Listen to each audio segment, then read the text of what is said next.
Hello दोस्तों, कैसे हैं आप सब। आई होप अच्छे होंगे, मस्त होंगे, पढ़ रहे होंगे। हम लोग इस वीडियो पे क्लास 9th मैथ्स का चैप्टर 7 जो कि ट्राइंगल है उसका एक्सरसाइज 7.1 के क्वेश्चन नंबर 2 को देखेंगे। हम लोग 1 बाय 1 करके सारे क्वेश्चंस को देखेंगे। तो अभी हम लोग सॉल्व करने जा रहे हैं क्वेश्चन नंबर 2 एक्सरसाइज 7.1। ठीक है, क्वेश्चन नंबर 1 और इसका इंट्रोडक्शन पार्ट हम पहले से अपलोड कर दिए हैं, तो आप लोग उसको चेक जरूर करें जो डिस्क्रिप्शन बॉक्स पे है। ठीक है, तो क्वेश्चन क्या कहता है, ABCD is a quadrilateral in which AD is equal to BC and angle DAB is equal to CBA. Prove that triangle ABD congruent to triangle BAC, BD is equal to AC and angle ABD is equal to BAC. देखिए, तो question ये कह रहा है ना कि ABCD क्या है, एक क्वाड्रिलेटरल है। ठीक है, जिसमें से AD जो साइड है वो इक्वल है BC साइड का। मतलब कि ये वाला जो साइड है AD वो किसके इक्वल दिया गया है, इस वाले साइड के। और जो एंगल है DAB मतलब ये वाला एंगल वो किसके बराबर दिया गया है, CBA के बराबर दिया गया है। ठीक है, और हमें प्रूफ करने के लिए कहा गया है कि ट्रायंगल ABD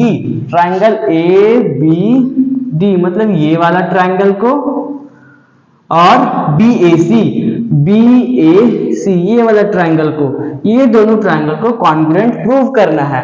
ठीक है, तो आइए शुरुआत करते हैं। सॉल्यूशन कैसे करेंगे, सबसे पहले स्टार्ट करेंगे हम लोग गिवन से कि हमें क्या क्या दिया गया है। सबसे पहला चीज कि ABCD इज ए क्वाड्रिलेटरल, ये हमें दिया गया है। और क्या दिया गया है कि AD जो साइड है, AD साइड जो है वो BC के इक्वल है। ठीक है, तीसरा पार्ट पे क्या दिया गया है कि जो DAB एंगल है वो किसके इक्वल है, CBA के इक्वल है। ये था हमारा गिवन। ठीक है, जो हमें जानकारियां दी गई है क्वेश्चन में वो सब हम यहाँ पर लिख दिए। उसके बाद क्या लिखेंगे, हमें क्या प्रूव करना है। टू प्रूव, क्या प्रूफ करना है हमें, सबसे पहला हमें प्रूफ करना है हमें कि ट्रायंगल ABD जो होगा वो कॉन्ग्रुएंट होगा ट्रायंगल BAC का। दूसरा क्या है कि BD जो होगा वो इक्वल होगा AC का। तीसरा क्या है, जो एंगल ABD जो होगा वो इक्वल होगा एंगल BAC का। हमें ये सब प्रूफ करना है। तो आइए स्टार्ट करते हैं, प्रूफ करते हैं।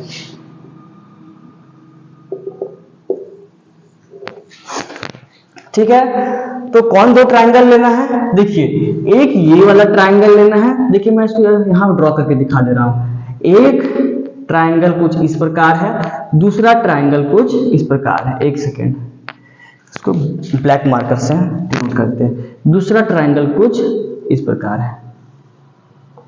ठीक है, मतलब इस वाले ट्रायंगल को इस वाले ट्रायंगल के कॉन्ग्रुएंट करना है।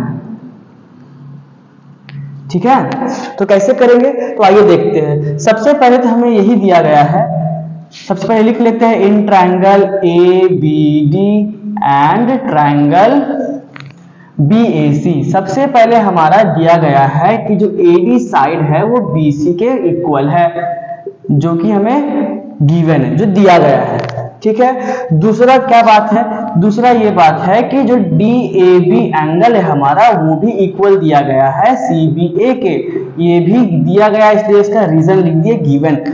हर मतलब जो भी हम इस पे दिखाएंगे कि ये इसके इक्वल है, ठीक है, उसके बाद हमें ये रीजन देना पड़ेगा वो क्यों इक्वल है। तो हम रीजन दे रहे हैं ये इसीलिए इक्वल है क्योंकि ये हमारे गिवन में, ये हमें पहले से पता है, दिया गया है क्वेश्चन के माध्यम से। ठीक है, तीसरा क्या इक्वल है, तो देखिए एक तो हमें ये वाला साइड और ये वाला साइड मिल गया इक्वल। ठीक है, उसके बाद हम लोग का इस वाले ट्रायंगल का ये एंगल और इस वाले ट्रायंगल का ये एंगल भी मिल गया, जो कि गिवन है। अब देखिए जो AB जो साइड है वो दोनों ट्रायंगल में आ रहा है, इस ट्रायंगल में भी आ रहा है और इस ट्रायंगल में भी आ रहा है। तो हम लिख सकते हैं कि AB तो बराबर ही होगा दोनों में, क्योंकि वो तो दोनों ट्राइंगल्स में आ रहा है। रीजन में लिखेंगे ये कॉमन है, ठीक है।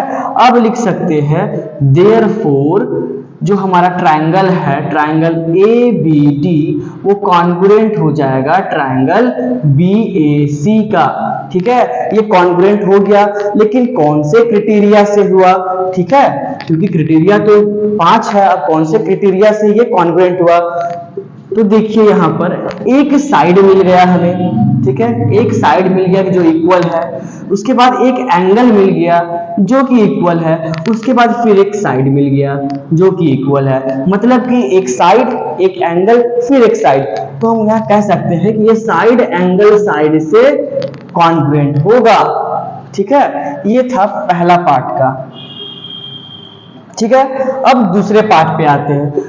दूसरा पार्ट में क्या है कि BD जो है वो AC के इक्वल अगर होगा तो क्यों होगा, कैसे होगा, तो हम लोग ये डिस्कस कर चुके हैं इंट्रोडक्शन क्लास में कि कोई भी जो ट्राइंगल अगर कॉन्ग्रुएंट हो जाते हैं तो उसका सारा कॉरस्पॉन्डिंग एंगल्स, सारा कॉरस्पॉन्डिंग पार्ट्स एक दूसरे के बराबर होगा।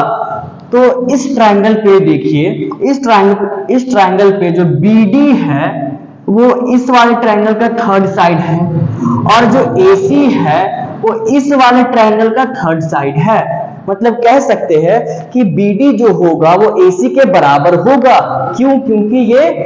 क्योंकि हम लोग पढ़ चुके हैं बाय CP/CT से कि कॉरस्पॉन्डिंग साइड्स इक्वल होते हैं कॉन्ग्रुएंट ट्रायंगल का। तो हम यहाँ लिख देंगे bye CP/CT, bye CP/CT। CP/CT का मतलब है corresponding part of congruent triangle, ठीक है। तीसरा पॉइंट पे क्या है, तीसरा पॉइंट पे क्या है कि एंगल ABD जो होगा वो भी इक्वल होगा किसके, एंगल BAC का। अब देखिए तो कहां है ABD मतलब कि ये वाला एंगल इस ट्रायंगल का, ये वाला एंगल, और BAC